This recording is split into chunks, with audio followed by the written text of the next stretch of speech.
Halo teman-teman, balik lagi dengan Icebim di sini. Selain SBS yang rutin dilakukan oleh Oda, pada minggu ini tepatnya tanggal 30 Oktober, Oda mengadakan special Q&A. Jadi basically Oda akan jawab 10 pertanyaan terkait manga One Piece. Nah, di video kali ini gue akan bahas seluruh pertanyaan dan jawaban dari Oda beserta analisisnya. Beberapa contoh pertanyaannya adalah: apakah Dragon pernah tinggal bersama dengan Luffy? Apakah kapal Blackbeard Saber of Zebek memiliki hubungan dengan Rocks the Zebek? Bagaimana cara kerja sistem bounty yang ada di Cross Guild secara lebih detail? Apa tugas Kuzan di Blackbeard Pirates? Dan masih banyak lagi. Oke, sebelum mulai jangan lupa like dan subscribe dulu ya kalau kalian tertarik dengan info, analisis, dan teori-teori soal One Piece. Yuk kita mulai pembahasannya. Oke, pertanyaan pertama, dalam mode Gear 5 bagaimana Luffy bisa mengeluarkan benda-benda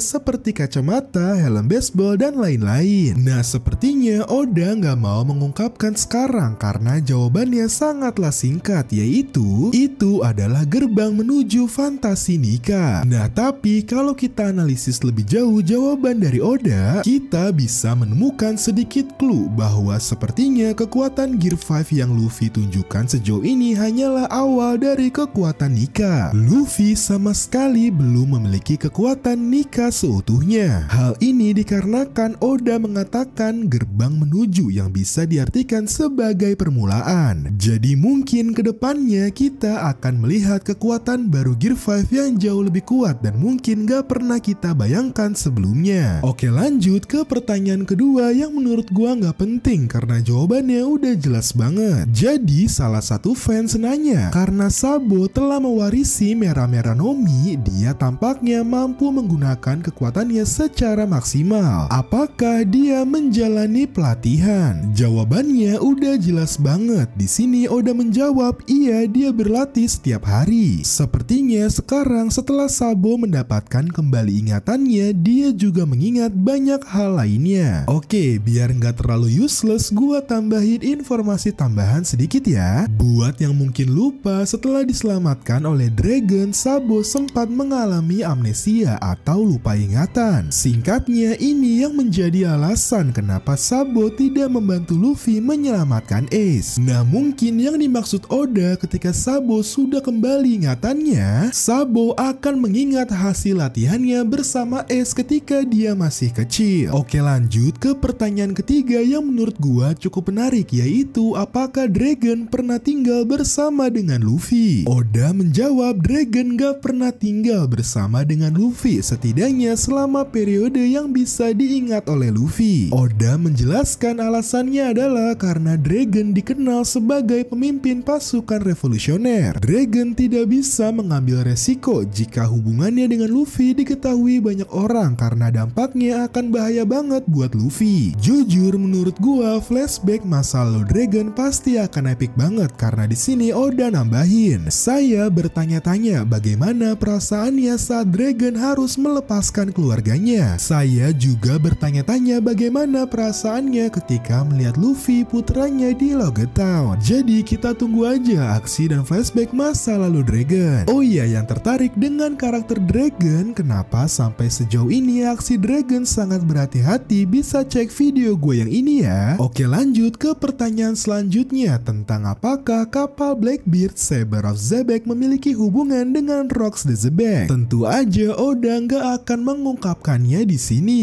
Di sini Oda hanya menjelaskan Zebek adalah nama jenis kapal. Jadi mungkin nama itu hanyalah kebetulan, tapi bisa jadi itu bukan kebetulan. Nah, buat yang bingung, jenis kapal Zebek yang dimaksud Oda adalah jenis kapal layar di dunia nyata yang cukup populer di Laut Mediterania pada abad ke-16 hingga ke-18. Jenis kapal ini disebut Zebek. Nah, jadi nama Zebek dalam kapal Blackbeard mungkin bukan merujuk ke Rocks the Zebek, tapi merujuk ke suatu jenis kapal. Nah, tapi menurut gua dari jawaban Oda yang seperti ini justru makin memperkuat bahwa sepertinya Blackbeard memang benar-benar punya hubungan dengan Rocks the Zebek. Nah, tapi gimana menurut kalian? Coba komen ya. Oke, lanjut ke pertanyaan kelima mengenai teknik Kamusari atau Divine Departure yang digunakan Shanks untuk mengalahkan Kid. Di sini sini fans bertanya apakah Roger mengajarkan teknik itu kepada Shanks atau Shanks hanya mempelajarinya dengan cara mengamati Roger. Oda menjelaskan bahwa Shanks mempelajarinya dengan cara mengamati Roger. Nah, mungkin salah satu momennya adalah ketika Shanks melihat Roger menggunakan Kamusari pada saat menghadapi Oden. Selain itu, Oda juga menambahkan tidak ada anggota bajak laut Roger yang mampu menirunya. Dari pernyataan ini bisa kita pastikan bahkan seorang Rayleigh di masa prime-nya aja nggak bisa meniru tekniknya Roger. Jadi bisa kalian bayangin seberapa berbakatnya seorang Shanks. Oke, lanjut ke pertanyaan selanjutnya mengenai sistem bounty yang ada di Cross Guild. Walaupun di manga sudah dijelaskan, tapi di sini Oda menjelaskannya lebih detail. Bounty Cross Guild menggunakan mahkota dan bintang. Satu bintang setara dengan 100 juta berry, sedangkan satu mahkota setara dengan 10 bintang atau 1 miliar berry. Nah, di sini Oda menjelaskan masing-masing bounty untuk setiap pangkat yang ada di angkatan laut. Dari mulai pangkat tertinggi, Fleet Admiral seperti Akainu memiliki bounty 5 mahkota atau setara dengan 5 miliar berry. Otomatis bounty Akainu lebih besar dari seluruh Yonko yang ada saat ini dan hanya selisih 500 juta dengan bounty tertinggi di dunia, Goldie Roger. Oke, lanjut. Untuk pangkat Admiral memiliki bounty 3 mahkota atau 3 miliar berry. Vice Admiral memiliki 5 bintang atau 500 juta berry. Rear Admiral memiliki 3 bintang atau 300 juta berry. Commodore dan Kapten memiliki 1 bintang atau setara 100 juta berry. Nah, terakhir untuk para kroco seperti Field Officer memiliki bounty 1 juta berry, sedangkan Junior Officer memiliki bounty 100.000 berry. Selain itu, Oda juga menjelaskan aturan ini tidak berlaku untuk prajurit yang terkenal. Contohnya Kobe yang memiliki bounty setara dengan Vice Admiral yaitu 500 juta berry. Padahal pangkat Kobe hanyalah seorang kapten. Lalu contoh lainnya,